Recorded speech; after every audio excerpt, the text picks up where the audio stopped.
Magnifique avec vos bandeaux Rosie. Alors je voulais vous demander d'abord honneur au personnel soignant. Pourquoi vous êtes aujourd'hui avec ce bandeau des Rosies et on vous a vu tout à l'heure faire cette magnifique chorégraphie. Qu'est-ce que ça signifie pour vous? Merci beaucoup. Ça signifie toujours la même chose, ça signifie notre combat et notre combat est général. Notre combat c'est l'hôpital public, notre combat c'est un soin pour tous. Et pour tous ça veut dire quel que soit sans distinction de race, de religion, d'origine sociale, de revenus, de genre, c'est tout le monde. Et voilà, et il y a tellement de collectifs qui nous soutiennent. Les Rosies nous ont soutenus pendant le confinement, nous soutiennent maintenant. Il faut savoir aussi qu'à l'hôpital, il y a une grande majorité de femmes qui y travaillent. Souvent, le problème, c'est que plus on est en bas, plus il y a des femmes. Et plus on monte, et moins il y a de femmes, comme partout. Voilà, donc c'est ces femmes-là sur le terrain, c'est pas forcément moi, hein, mais c'est toutes ces femmes sur le terrain qui font le boulot, qui font le travail. C'est grâce à elles qu'on arrive à donner du soin pour tous, etc. Donc voilà, je pense que c'est important. Franchement, on leur remercie beaucoup parce que c'est grâce à tout ce soutien de tout le monde qu'on y arrivera. Tout seul, on n'est rien, comme on dit. Et un ensemble de rien, ça fera un tout, malgré tout. Et on y arrivera avec tout le monde. Parce qu'encore une fois, l'hôpital public est un bien commun. Et ça appartient à tout le monde. Ça ne nous appartient pas qu'à nous, qu'à une caste gouvernante ou dirigeante ou quoi que ce soit. Voilà, on a hérité de quelque chose, il faut qu'on en soit digne.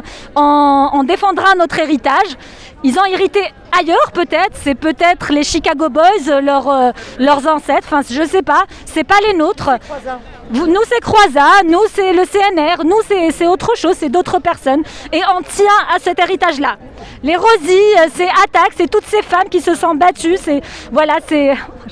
voilà, donc on continuera ce combat, il le continuera grâce à vous toutes et tous, qui est très très belle d'ailleurs aujourd'hui. Alors Daniel, oui.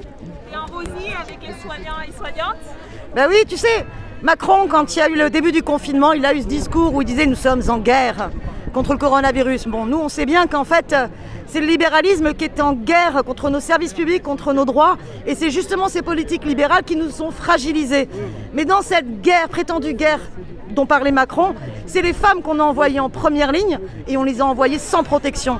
C'est à la fois les soignantes, mais c'est aussi les aides à domicile, on ne parle pas assez, qu'on a envoyé s'occuper de nos aînés, sans protection, sans masque. C'était les caissières, c'était une majorité de femmes qui travaillaient pour faire tourner à la fois le pays, et moi je voyais bien faire tourner Paris, sans même d'ailleurs pouvoir y vivre.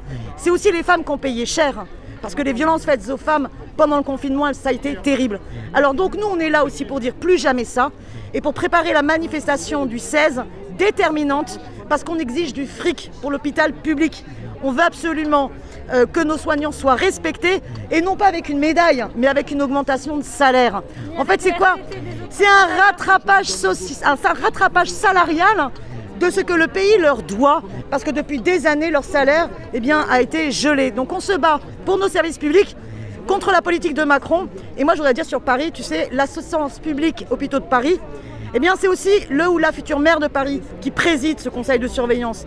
Et nous, on exige qu'on mette un grand point sur la table, parce que ça suffit que les élus parisiens cautionnent le dépeçage de l'assistance publique Hôpitaux de Paris. On ne veut pas de la nouvelle AP-HP, de leur restructuration et la fermeture des lits. Et on veut absolument, par exemple, aussi que l'Hôtel Dieu redevienne un hôpital et qu'on réouvre ses urgences. Sarah, tu fais partie du collectif de soutien. Ouais, ce que je constate en fait, c'est qu'on est dans un moment quand même où pendant le confinement, toute la population a remercié comme jamais ses soignantes et ses soignants et a aussi découvert l'état de l'hôpital. Les soignants et les soignantes, ça faisait des années qu'ils étaient dans la rue mais qu'ils n'étaient pas forcément entendus. Et on constate qu'aujourd'hui, les gens ont vu à quel point elles étaient dévouées, à quel point ils se battaient contre le manque des moyens et aussi ils se battaient contre un management qui leur demande de toujours marchandiser le soin, la tarification à l'acte, etc., etc. Et toutes ces choses-là sont en train d'être découvertes par la population.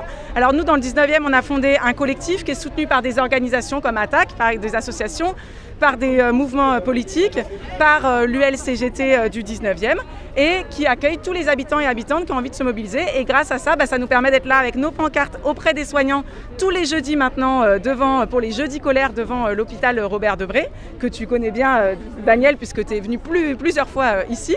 Et puis aussi d'appeler massivement pour la manifestation du 16. On se donne rendez-vous. Je crois que tout le monde a conscience que cette bataille du soin, c'est la bataille pour les soignants et la considération des soignants. C'est la bataille pour le soin pour toutes et tous dans la société. C'est aussi la bataille pour les femmes, parce que les soignantes, les aides-soignantes sont l'avant-poste de toutes ces femmes qui ont continué à travailler, que ce soit à la maison pour s'occuper des gosses ou que ce soit parce qu'elles sont caissières, infirmières, femmes de ménage. Et donc, je pense que cette mobilisation, c'est un premier pas de déconfinement de bien des colères et de bien des prises de conscience dans la période. Voilà.